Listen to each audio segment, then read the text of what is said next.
On affirme dans Newsweek que l'Iran menace de reprendre la guerre.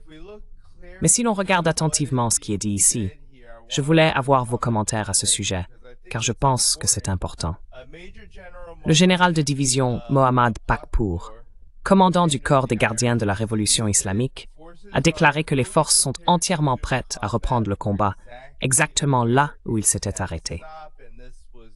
Cela s'est produit lors d'une réunion hier avec le chef d'état-major de l'armée iranienne, le général Amir Hatami. Quelle est la situation actuelle concernant l'Iran et les préparatifs de guerre? Nous avons entendu à de nombreuses reprises, depuis la cessation des hostilités, que l'Iran a le doigt sur la gâchette, que la prochaine guerre pourrait être la dernière pour Israël.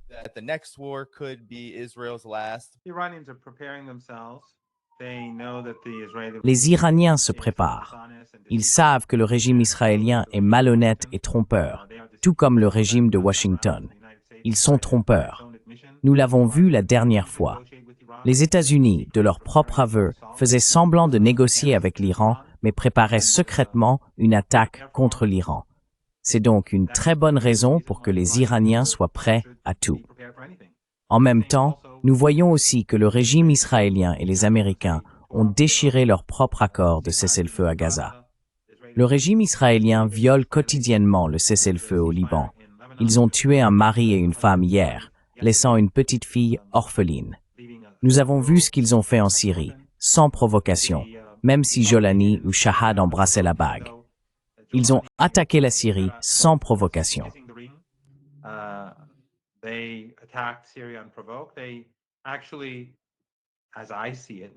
À mon avis, et je l'ai dit hier aussi, je pense qu'après qu'il y a eu un accord entre les Israéliens et Jolani avec la médiation des Turcs et que des négociations ont eu lieu en Azerbaïdjan et ailleurs, la République d'Azerbaïdjan, un autre allié proche du régime israélien, les Israéliens leur ont donné le feu vert pour entrer à Soueïda. Je crois que lorsqu'ils sont entrés, les Israéliens leur ont tendu une sorte d'embuscade. L'intention était de les laisser entrer, puis de les frapper. Je pense que ce que les Israéliens essaient de faire, c'est de balkaniser la Syrie. Donc lorsque vous les voyez mener des attaques non provoquées contre la Syrie, des attaques non provoquées contre l'Iran, et violer le cessez-le-feu au Liban, un cessez-le-feu qu'ils avaient eux-mêmes demandé pendant la guerre avec le Hezbollah, cela s'inscrit dans ce schéma.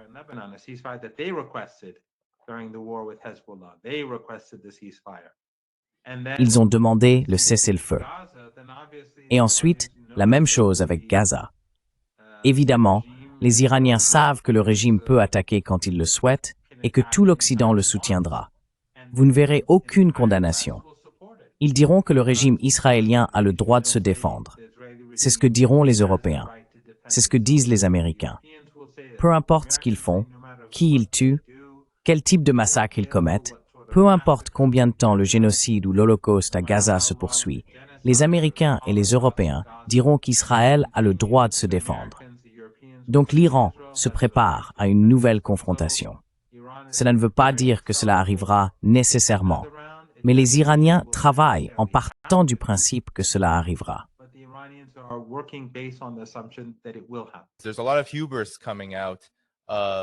Il y a beaucoup d'arrogance qui émane des États-Unis et de l'Occident collectif, mais en particulier, et généralement celui qui fait preuve du plus d'arrogance, c'est Israël. Et voici ce que dit le Jerusalem Post. L'ère post-Iran au Moyen-Orient a commencé, peu importe à quel point le régime islamique le nie. Je veux donc simplement montrer qu'il s'agit bien du Jerusalem Post. On a entendu dire que non seulement l'Iran a été affaibli par la première confrontation avec Israël, qu'il a lancé cette guerre d'agression qu'Israël et les États-Unis ont commencé, mais que tout le monde a également été affaibli. Quelle est votre évaluation de la situation globale? Parce que vous avez mentionné la Syrie. La situation n'est évidemment pas bonne en Syrie. Mais quelle est votre analyse de cette situation plus large, alors qu'Israël se vante et affirme « Nous avons en réalité vaincu tout le monde et l'Iran a déjà perdu ».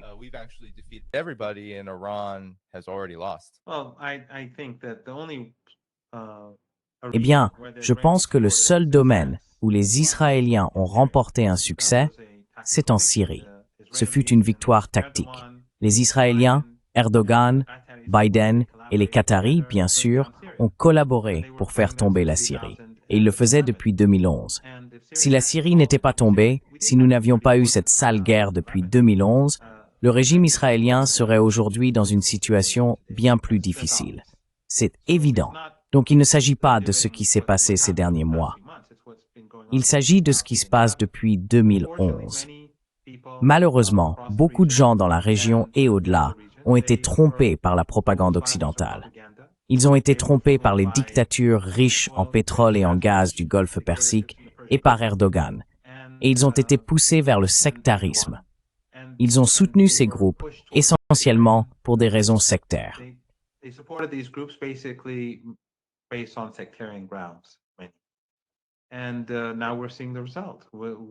Et maintenant, nous voyons le résultat.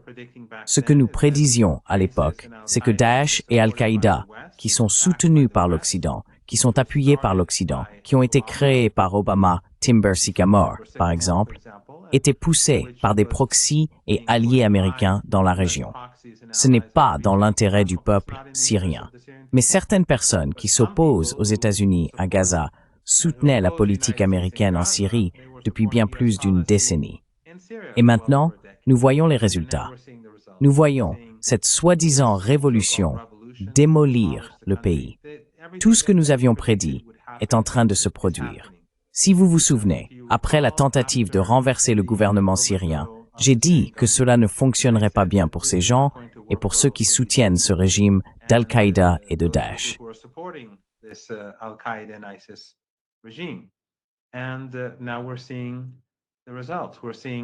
Et maintenant, nous en voyons les résultats. Nous voyons comment une idéologie takfiri va marginaliser l'immense majorité de la population.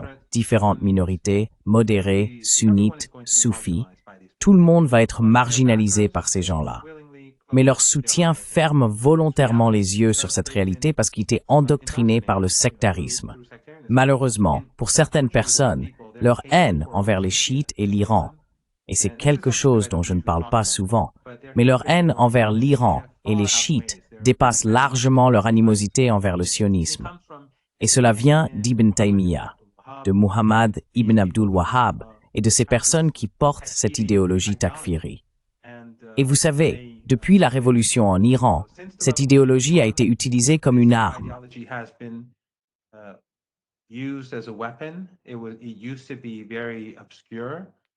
Cela était autrefois très obscur, mais cela a été bien financé, et cela s'est répandu. Les Américains l'ont aussi, bien sûr, utilisé en Afghanistan contre l'Union soviétique, mais cela a également servi, en quelque sorte, comment dire, à contenir la révolution en Iran parce qu'elle était anticoloniale, anti-impérialiste et qu'elle soutenait les opprimés. Tels étaient les idéaux de la révolution.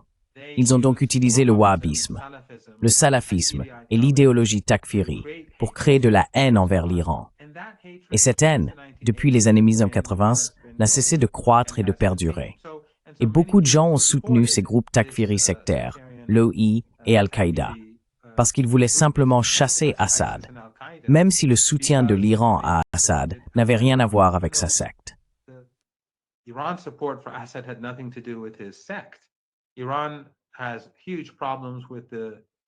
L'Iran a de gros problèmes avec Bakou parce qu'Aliyev est un allié du régime israélien.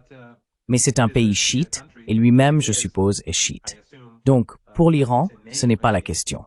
La question a toujours été que partout où l'Empire occidental et le régime israélien cherchent à provoquer un changement de régime en Asie occidentale, on peut être sûr que ce n'est pas dans l'intérêt du peuple palestinien.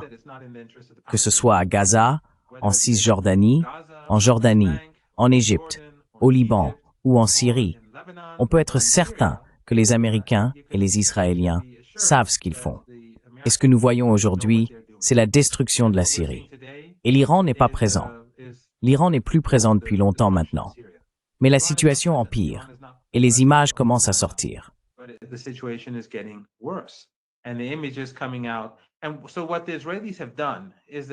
Ainsi, ce que les Israéliens ont fait, ainsi que les Américains, c'est qu'ils ont amené ce groupe extrémiste au pouvoir, ce groupe Takfiri. Cela a créé une incitation pour beaucoup à chercher un soutien étranger. Ainsi, les Druzes, certains d'entre eux, pas tous, même pas la majorité d'après ce que je comprends, ont cherché du soutien auprès du régime israélien, ce qui est une trahison. Il n'y a aucun doute là-dessus. Mais cela a donné une excuse aux Takfiri pour s'en prendre au peuple druze.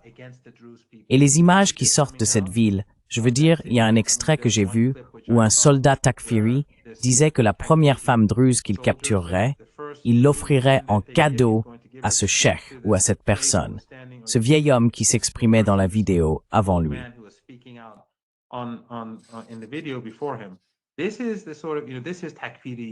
C'est le genre de choses. Vous savez, c'est du takfirisme. Je veux dire, ce n'est pas mieux que le sionisme. C'est suprémaciste. C'est sinistre. Cela considère toute personne qui ne pense pas comme eux, comme sous-humaine ou digne de mort, digne de subjugation. Et donc, cette idéologie takfiri est idéale pour la balkanisation de la Syrie. Elle est idéale pour la balkanisation de la Syrie. Et c'est pourquoi ils ont soutenu ces groupes en Syrie. Rappelez-vous, Jake Sullivan a dit le 12 février 2012 à Hillary Clinton qu'Al-Qaïda était de notre côté en Syrie. Le même Al-Qaïda dont on nous dit qu'il a commis le 11 septembre. Le même Al-Qaïda qu'ils ont utilisé avec leurs alliés régionaux, en particulier le Qatar, pour détruire la Libye.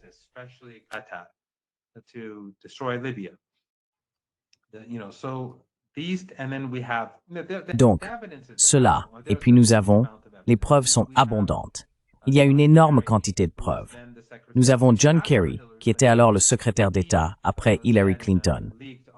Il a déclaré dans un enregistrement audio ayant fuité dans le bâtiment de l'ONU à la soi-disant opposition syrienne que nous avons permis à l'État islamique d'avancer sur Damas pour faire pression sur le régime syrien.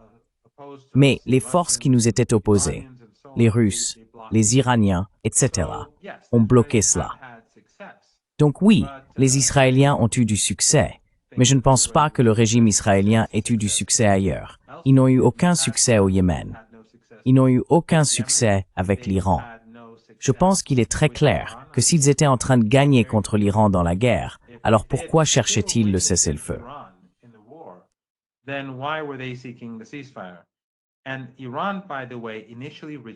Et l'Iran d'ailleurs a initialement rejeté le cessez-le-feu. Ce n'était pas un cessez-le-feu, c'était une cessation des hostilités. Mais l'Iran a rejeté la cessation des hostilités. Les Israéliens se sont tournés vers les Américains. Les Américains se sont adressés à un pays voisin de la région. Ils ont soumis la proposition à l'Iran. L'Iran l'a rejetée. Et ensuite, les Américains ont accordé des concessions à l'Iran. Si vous vous souvenez, je crois que Trump l'a dit, et je ne pense pas qu'il était censé le dire. Mais si vous vous souvenez, Trump a déclaré à cette époque, alors que la cessation des hostilités avait lieu, que l'Iran pouvait vendre son pétrole à la Chine. Je ne sais pas si vous vous souvenez qu'il a dit cela. Oui, c'est le cas. Je le pense.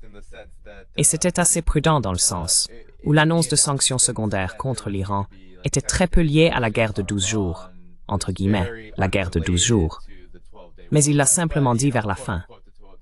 Mais continuez.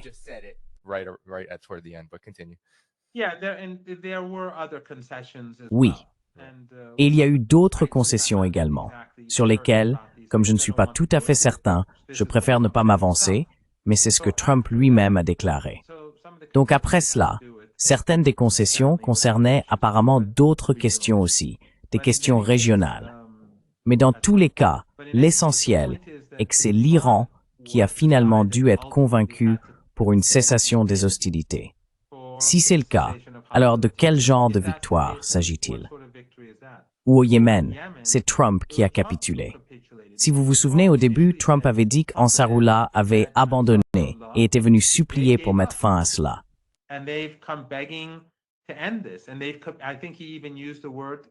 Et je crois qu'il a même utilisé le mot « capituler ».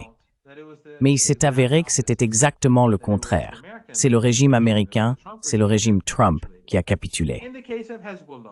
Dans le cas du Hezbollah, c'est une question controversée. Tout d'abord, le Hezbollah a consenti d'énormes sacrifices pendant plus d'un an pour détourner des forces de Gaza. Ils ont fait d'énormes sacrifices. Et sans le Hezbollah, qui sait ce qui serait arrivé à Gaza, surtout pendant ces premiers mois. Donc le Hezbollah a fait d'énormes sacrifices. Mais au final, qui a cherché un cessez-le-feu? Ce sont les Israéliens. Ce sont les Israéliens.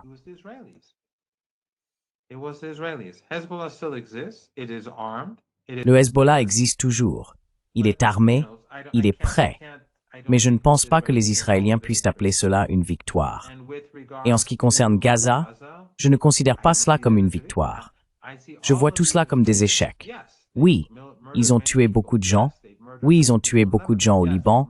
Oui, ils ont tué beaucoup de gens au Yémen. Oui, ils ont tué beaucoup de gens en Iran. Bien sûr, ils ont amené Al-Qaïda et Daesh au pouvoir en Syrie. Mais ils n'ont pas gagné.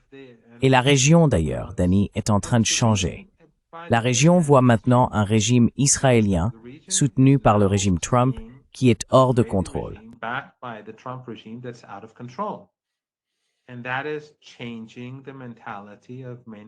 Et cela est en train de changer la mentalité de nombreux pays proches des États-Unis dans la région.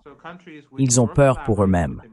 Ainsi, des pays qui collaboraient avec les Américains, comme la Turquie a fait partie de cette sale guerre.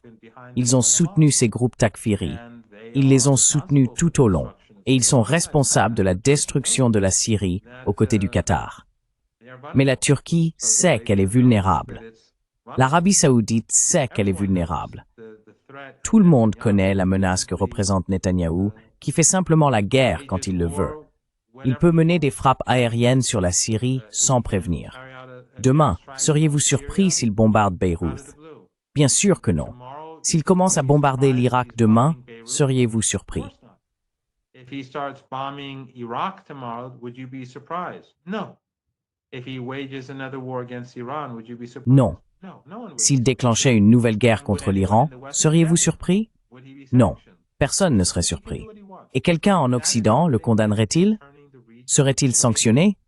Bien sûr que non. Il peut faire ce qu'il veut. Et c'est justement cela qui détourne la région de lui, même parmi les régimes et entités affiliées au camp occidental. Je ne vois absolument pas la victoire comme une victoire israélienne. Je vois un régime israélien méprisé à l'échelle mondiale, méprisé dans toute la région, qui s'est lui-même délégitimé. Et d'ailleurs, c'est quelque chose que j'ai dit à quelques personnes, je ne sais pas si tu serais d'accord ou non. Tout cet épisode Epstein a eu un tel impact sur la société américaine.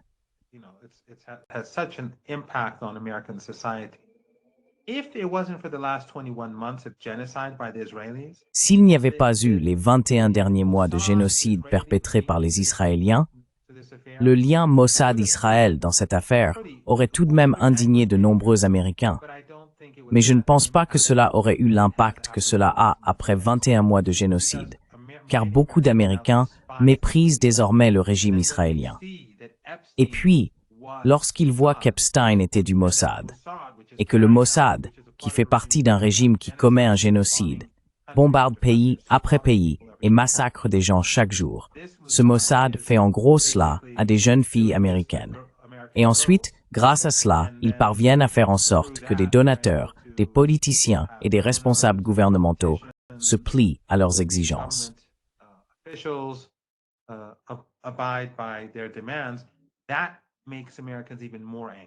Cela rend les Américains encore plus en colère. En d'autres termes, si ce que nous voyons aujourd'hui aux États-Unis s'était produit avant le 7 octobre 2023, je pense que cela aurait été mauvais pour le régime israélien, mais pas aussi grave que maintenant. Donc ce que j'essaie de dire, c'est que le régime israélien s'est autodétruit. Netanyahou a détruit l'image, la crédibilité et la soi-disant légitimité du régime israélien aux yeux du monde. Ce n'est pas quelque chose que l'on peut calculer en dollars, en euros, en yuan ou dans toute autre devise. C'est tout simplement quelque chose qu'on ne peut pas calculer.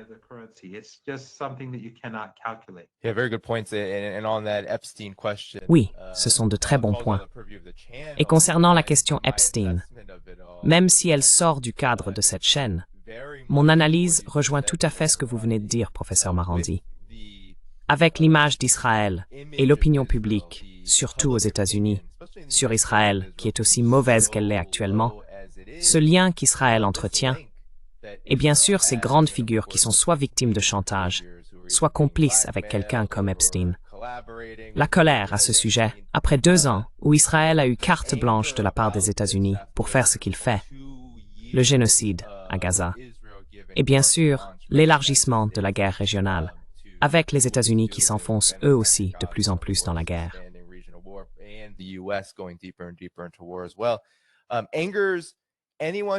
Cela met en colère tous ceux qui sont en dehors du lexique de l'establishment. Ça met en colère tout le monde en dehors de ça. Et vous savez, mon mentor Glenn Ford, il me disait, et il le répétait souvent, il disait, s'il y a bien une chose qui unit les gens en dehors de l'establishment, c'est la haine des banques. Maintenant, on assiste à une haine d'Israël. Vous savez, la haine de ce que fait Israël devient le grand facteur d'union. Et pourtant, l'affaire Epstein et l'ampleur du retour de flamme que cela a eu pour l'administration Trump en est clairement un grand exemple. Professeur Marandi, ma question pour vous, cependant. Professor Marandi, a question to you, though.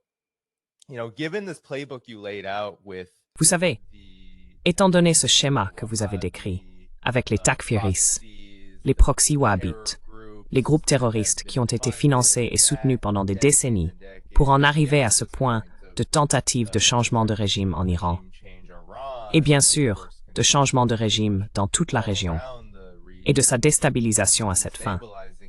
Étant donné que c'est le schéma, que répondez-vous à ceux qui disent que, maintenant, c'est le moment pour l'Iran de faire ce qu'il dit pouvoir faire, c'est-à-dire de détruire entièrement Tel Aviv, d'envoyer un message vraiment fort à Israël, que s'il continue sur cette voie, il y aura des conséquences importantes. Que dites-vous à ceux qui en ce moment ressentent cela et y pensent?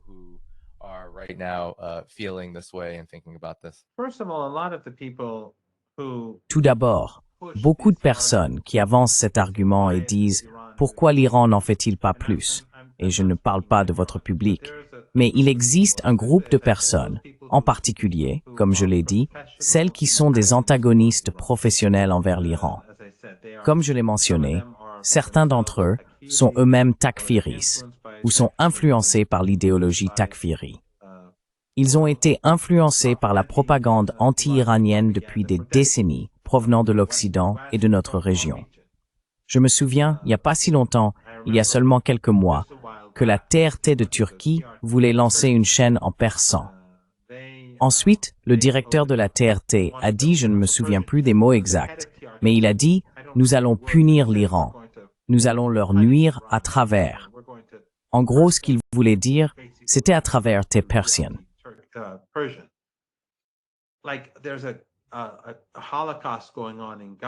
Il y a un holocauste en cours à Gaza, mais la Turquie se concentre sur la résistance et sur l'Iran. Donc, ce discours anti-iranien qui existe depuis très très longtemps et qui est promu dans toute la région et au-delà, je pense qu'il faut toujours garder cela à l'esprit lorsqu'on observe les débats en ligne. Les personnes qui s'en prennent constamment à l'Iran, et je les vois parfois dans mes commentaires, elles-mêmes ne font rien pour Gaza. Elles ne soutiennent pas, elles ne financent pas la résistance. Elles ne soutiennent pas, je veux dire, même maintenant en Syrie, c'est très intéressant. Elles parlent d'un cessez-le-feu entre le régime israélien et la Syrie. Le régime syrien ne tire pas sur Israël, il tire sur des citoyens syriens. Et leurs takfiris, vous savez, ils disent que les Druzes sont, vous savez, l'ennemi.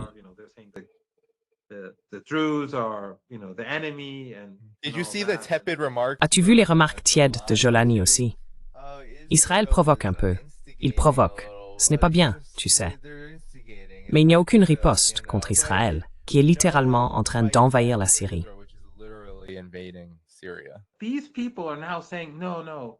Ces personnes disent maintenant non, non. C'est justement ça le point. Ces takfiris disent non. Jolani, il dit une chose, mais il veut dire autre chose. Et ils disent aussi, comme M. Erdogan, c'est vrai, il envoie du pétrole en Israël, c'est vrai, il fait du commerce, c'est vrai, il y a des vols directs, c'est vrai, il y a une ambassade. Mais en coulisses, il veut vraiment dire autre chose. Et parfois ils disent « Ah, donc tu veux dire qu'ils font ce que tu appelles la taqiyya », ce qui n'est pas la vraie définition, mais je pense que tu comprends ce que je veux dire. Donc le point, c'est que ces gens qui ferment volontairement les yeux sur la réalité, peu importe ce que Jolani dit ou fait, ils vont quand même le défendre.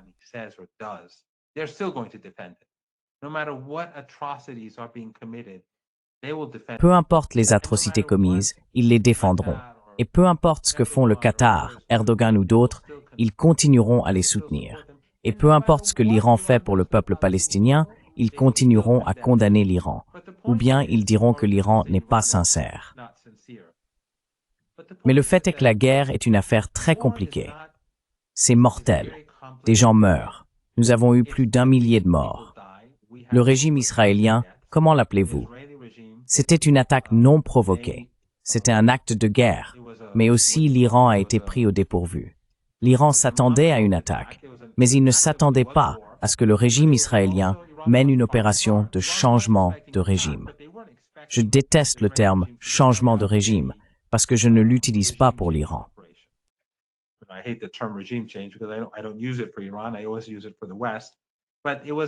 Je l'utilise toujours pour l'Occident, mais c'était une opération de changement de régime. Je pense que l'armée ne s'attendait pas à ce que cela arrive. Donc la première nuit, nous avons eu un nombre énorme de pertes et de nombreux commandants des forces armées ont été assassinés. Il a donc fallu, vous savez, environ 4 jours pour que l'Iran renverse la situation. Et ensuite, bien sûr, cela s'est amélioré de plus en plus pour l'Iran. Mais l'Iran a quand même subi beaucoup de dégâts. C'est la guerre. Et aussi, l'Iran doit garder le Sud global de son côté. Il veut, vous savez, ce n'est pas comme si, vous savez, beaucoup de personnes qui regardent notre émission aimeraient voir le régime israélien s'effondrer demain, comme l'apartheid en Afrique du Sud. Ils adoreraient cela.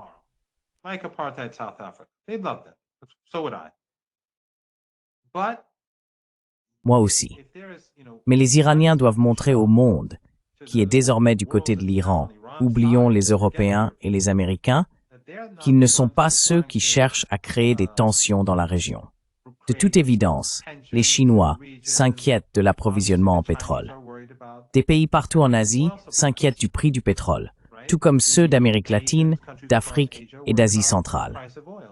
L'Iran veut en même temps frapper le régime, mais aussi garder le Sud global de son côté, du côté de la victime et du peuple palestinien. L'Iran a donc infligé de lourds dégâts au régime israélien. Nous avons tous vu ce que l'Iran a fait, surtout ces derniers jours. Presque tous les missiles iraniens sont passés et ont frappé des cibles très sensibles.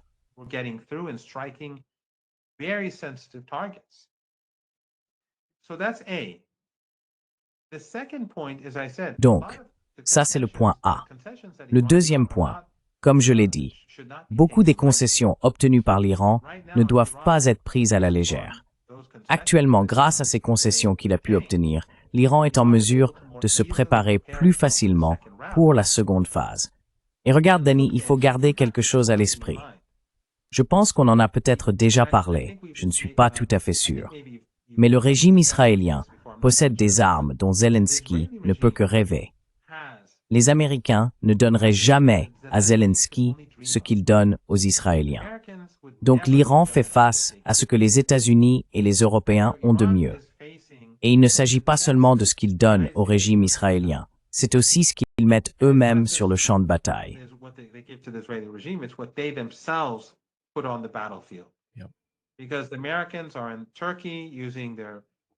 Parce que les Américains sont en Turquie en utilisant leur base radar, ils sont dans le Golfe Persique, au Qatar. Et d'ailleurs, je pense que tout le monde sait maintenant que Trump mentait.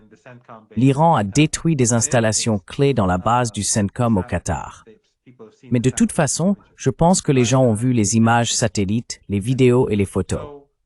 Donc l'OTAN soutenait le régime israélien. Les pays de la région soutenaient volontairement ou non le régime israélien. Nous savons ce qui se passait dans le nord de l'Irak. Nous savons ce qui se passait en Azerbaïdjan, en République d'Azerbaïdjan. Donc maintenant, les Israéliens, et aussi les Israéliens, avec le soutien des agences de renseignement occidentales, avait de nombreux collaborateurs en Iran qui œuvraient contre le pays.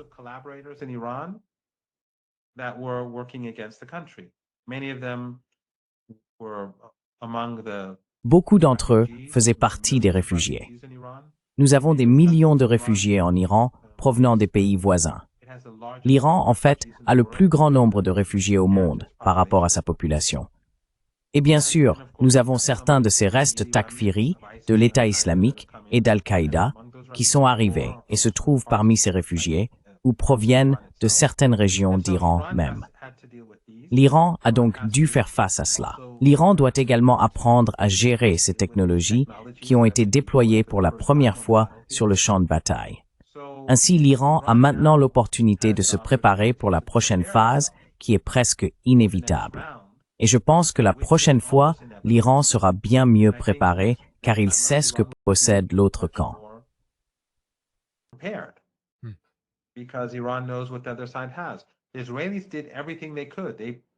Les Israéliens ont fait tout ce qu'ils pouvaient.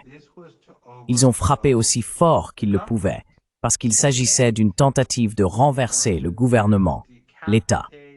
Ils voulaient décapiter et ensuite provoquer ce qu'ils appelaient un changement de régime, ce qui montre à quel point ils sont stupides.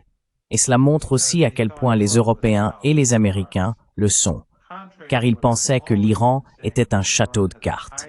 Contrairement à ce que j'ai toujours dit, à savoir que l'Iran jouit d'un haut degré de légitimité aux yeux du public. Et après cette guerre non provoquée, cette légitimité a explosé. Mais cela mis à part, l'Iran doit aussi se préparer à une deuxième manche. Il a remporté la première, mais s'il veut pouvoir frapper plus fort la prochaine fois, subir moins de pertes et infliger plus de dégâts, il a encore du travail à faire. Que pensez-vous alors des informations selon lesquelles l'Iran chercherait à acquérir des technologies chinoises? En particulier, plusieurs rapports évoquent les chasseurs JZC qui auraient abattu des rafales français lors du conflit entre le Pakistan et l'Inde, ainsi que des systèmes de défense aérienne chinois.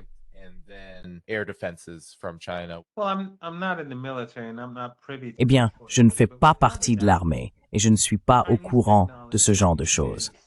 Mais sans aucun doute, la technologie chinoise progresse rapidement et je pense que dans la plupart des domaines, ils sont désormais en avance sur les États-Unis. Donc, évidemment, l'Iran entretient de bonnes relations avec la Chine. Si j'étais dans l'armée iranienne, je chercherais à approfondir la coopération avec la Chine. Et la Chine chercherait à renforcer sa coopération avec l'Iran. Car la Chine observe également comment les États-Unis sont devenus incontrôlables. Les États-Unis négocient avec l'Iran, mais ils ne négocient pas de bonne foi. Ils s'en servent pour tromper l'Iran. Les Chinois ne sont pas dupes. Ils savent que les États-Unis et les Européens détruisent l'ordre fondé sur des règles, l'ancien ordre que les Américains eux-mêmes ont créé après la Seconde Guerre mondiale. What's Bantam Meal?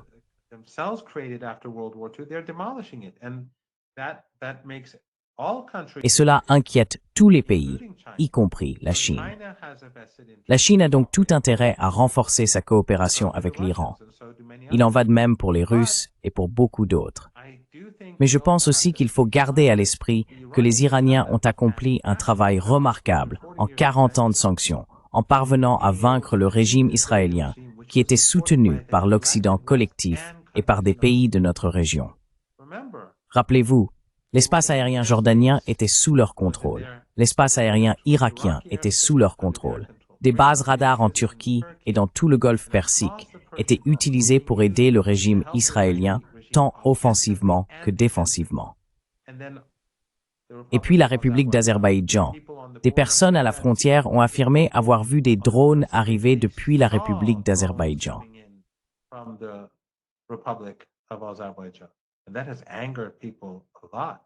Et cela a beaucoup irrité les gens, en particulier ceux qui vivent dans des villes proches de la République d'Azerbaïdjan, comme la ville de Tabriz, et cette région, en fait, Marand. Marandi signifie une personne originaire de Marand. Marand est très proche de Tabriz. Cela a indigné la population.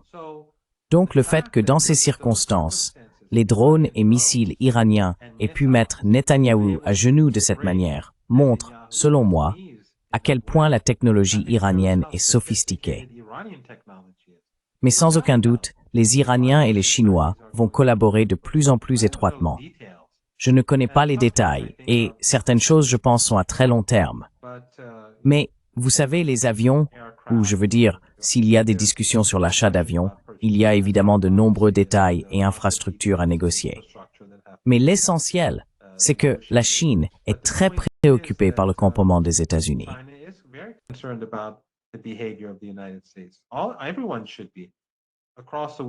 Tout le monde devrait l'être.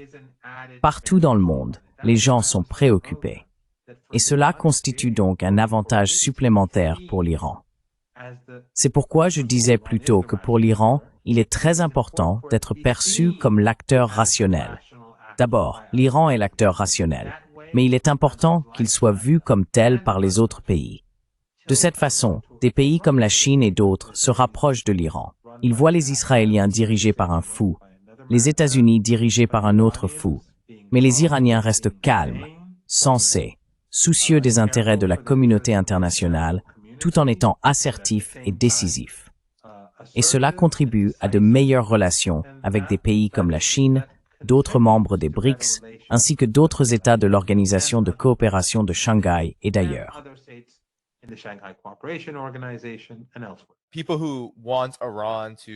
Les personnes qui souhaitent que l'Iran accélère la chute du régime israélien font preuve d'aventurisme.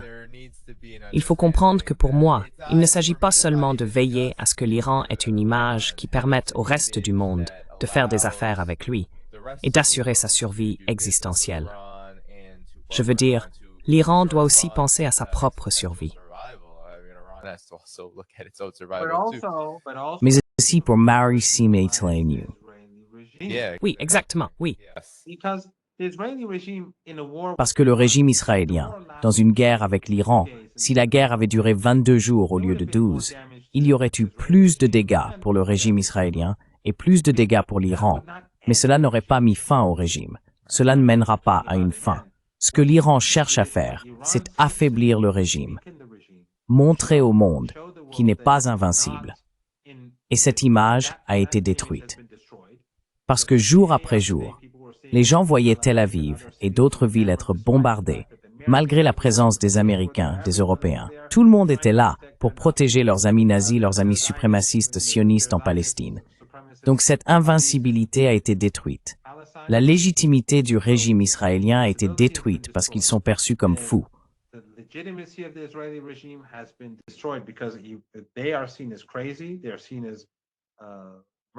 Ils sont perçus comme meurtriers.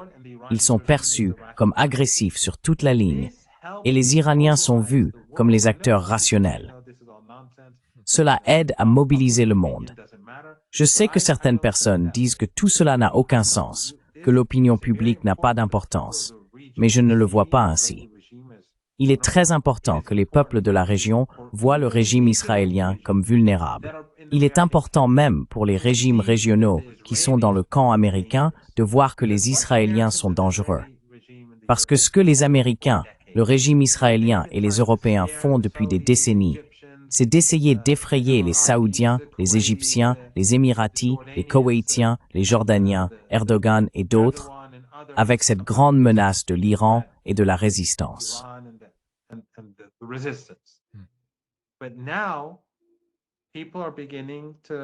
Mais maintenant, les gens commencent à se demander, même ces personnes-là, oublions les gens dans la rue, même ces personnes-là se demandent, qu'est-ce que Netanyahou va faire ensuite? Qu'est-ce que Trump va faire ensuite? Si Jolani ou Shara, qui essaye de baiser la bague, il a dit à Netanyahou, il a envoyé plusieurs messages à Netanyahou en disant que nos ennemis sont l'Iran et le Hezbollah. Il a baisé la bague, mais ils l'ont quand même bombardé.